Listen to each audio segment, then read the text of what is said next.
నమస్కారం. జై శ్రీమన్నారాయణ. తిరుప్పావైలో 28వ పాసురంలో ఆండాళ్ తల్లి ఏం ఉపదేశించింది, ఏ విషయాలను మనకు తెలియజేస్తుంది అనేది చూద్దాం. మొదటి పాసురంలో నారాయణనే నమక్కే పరై తరువాన్ అని చెప్పి ప్రాపకాలను 28, 29 పాసురాల్లో ఆండాళ్ వివరిస్తుంది. లోకుల కోసం వ్రతం అన్నాం, కానీ నీకు నిత్య కైంకర్యం చేయడమే మేము పొందగోరే పురుషార్థం అని ఈ పాసురంలో గోదాదేవి చెప్తుంది. మీరు కోరినవన్నీ ఇవ్వాలంటే మీకు కొన్ని అర్హతలు ఉండాలి కదా. నిన్నటి పాసురంలో వీళ్ళు కొన్ని కోరారు, మొన్నటి పాసురంలో కొన్ని అడిగారు. ఇవన్నీ ఇవ్వాలంటే మీకు కొన్ని అర్హతలు ఉండాలి కదా.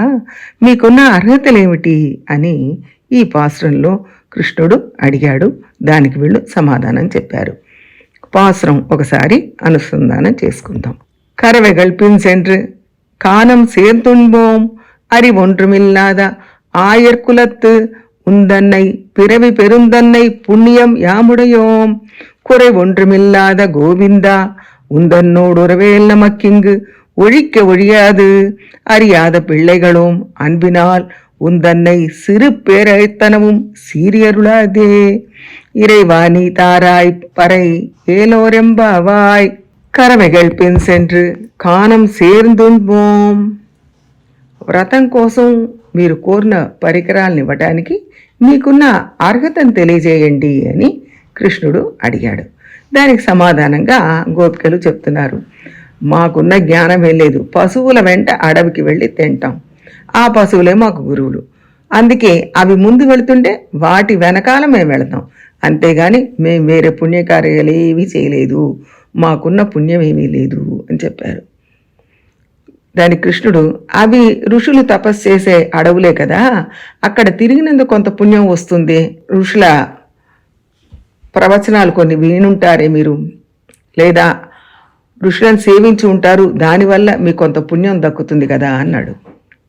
దానికి గోపికలు, కాదు మేము తిరిగేది బృందావనం, ముళ్ళ పొదలు మాత్రమే ఉంటాయి, అక్కడ ఋషులు ఎవరు లేరు, అందువల్ల మాకు అలాంటి పుణ్యం లేదన్నారు.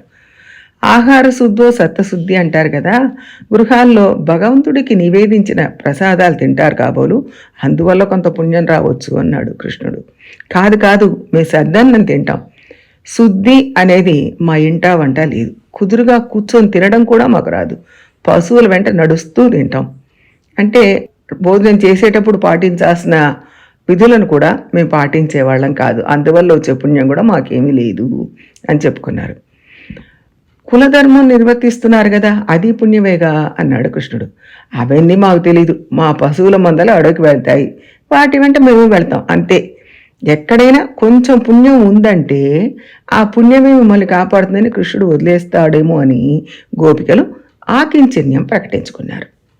అది ఒండ్రిమిల్లాద ఆయర్కులత్తు, అడవుల్లో ఋషుల ఆరామం చుట్టూ తిరగడం వల్ల మీకు కొంత జ్ఞానం వచ్చి ఉంటుంది అన్నాడు కృష్ణుడు. జ్ఞానం లేని వాళ్ళమయ్యా మేము, కొంచెం కూడా లేదు. కుడి చేతికి ఎడం చేయి తేడా కూడా తెలియదు మాకు, ఏ చేత్తో ఏ పని చేయాలో తెలియదు. మాకంటే మా పశువులే చాలా తెలియగలవి. దారి తప్పకుండా అడవిలో మేసి వాటి గృహాలకు వెళ్తాయి. ఏది తినాలో ఏది తినకూడదో తెలిసి తింటాయి. వాటి వెనకాల మేము వెళ్తాం, అంతవరకే. అది ఒండ్రుమిల్లాద ఆయర్కులత్తు ఉందన్నై పిరవి పెరుందన్నై పుణ్యం యాముడయోం. పోనీ మీకేమన్నా యాదృచ్ఛిక, ప్రాసంగిక, ఆనుషంగిక పుణ్యాలు ఉన్నాయేమో అన్నాడు. మాకు అవేవీ లేవు అన్నారు గోపికలు. మీరు సాధించుకున్న పుణ్యం లేకపోయినా సిద్ధపుణ్యం ఉందేమో అన్నాడు. ఇలాంటి జ్ఞానశూన్యులైన గోపకులంలో నువ్వు పుట్టడమే మాకున్న సిద్ధపుణ్యం అని గోపికలు చెప్పారు. ఇందాక పుణ్యం లేదన్నారు, ఇప్పుడు ఉందంటున్నారు, మాట మారుస్తున్నారే అన్నాడు కృష్ణుడు. మేం మాట మార్చలేదు, మేము గడించిన పుణ్యం లేదు, మేము సంపాదించిన పుణ్యం లేదు. నువ్వుగా మా గోపకులలో పుట్టడమే మాకు సిద్ధపుణ్యం, అది ఉంది. குறை ஒன்றுமில்லாத கோவிந்தா உந்தன்னோடுறவேல் நமக்கிங்கு ஒழிக்க ஒழியாது. నువ్వు జ్ఞాన సంకోచమే లేని గోవిందుడివి, మేము అజ్ఞానమే మూర్తిభవించిన గోపికలం. నీ జ్ఞానశక్తి పరిపూర్ణలతో మా అజ్ఞాన అశక్తి అపరిపూర్ణతలను పూర్తి చేయగల సమర్థుడు నువ్వే సుమా. మాకు నీతో ఉన్న సంబంధం పోగొట్టుకుందామన్నా పోయేది కాదు, ఎప్పటికీ ఉంటుంది. అహోభాగ్యం అహోభాగ్యం నందకోపవ్రజౌసకాం యన్మిత్రం పరమానందం పూర్ణం బ్రహ్మ సనాతనం అని నీ మహిమలు తెలిసిన మహనీయులు మమ్మల్ని పొగిడారు కదా అని గోపికలు అన్నారు. ఇంత జ్ఞానవంతులు ఏమీ తెలియదంటున్నారే అన్నాడు కృష్ణుడు. నీ స్వరూప జ్ఞానం నీకు తెలుసా గోవిందా? నువ్వు మర్చిపోవడమే కదా మా భాగ్యం.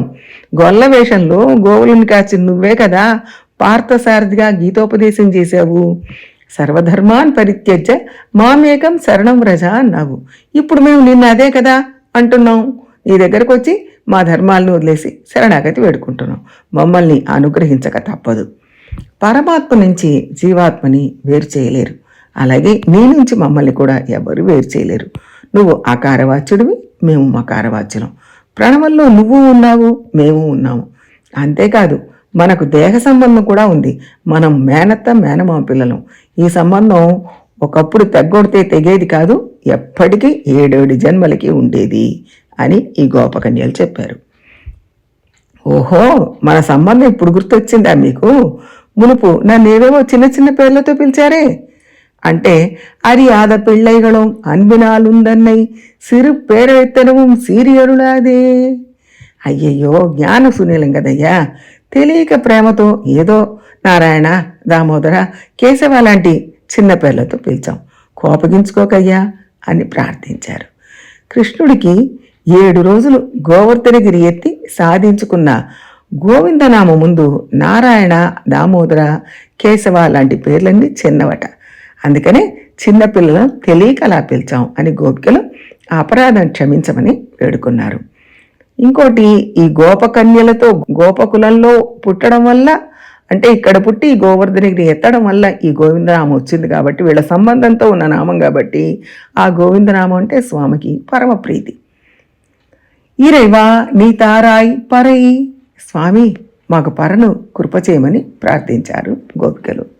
సిద్ధ సాధన అనుష్ఠానం చేసేవారు అనుసరించే విధానాన్ని ఈ పాసురంలో గోదాదేవి వివరించింది.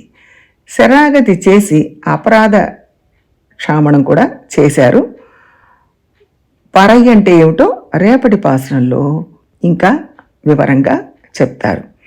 ఆండాళ్ తిరువడిగలే శరణం.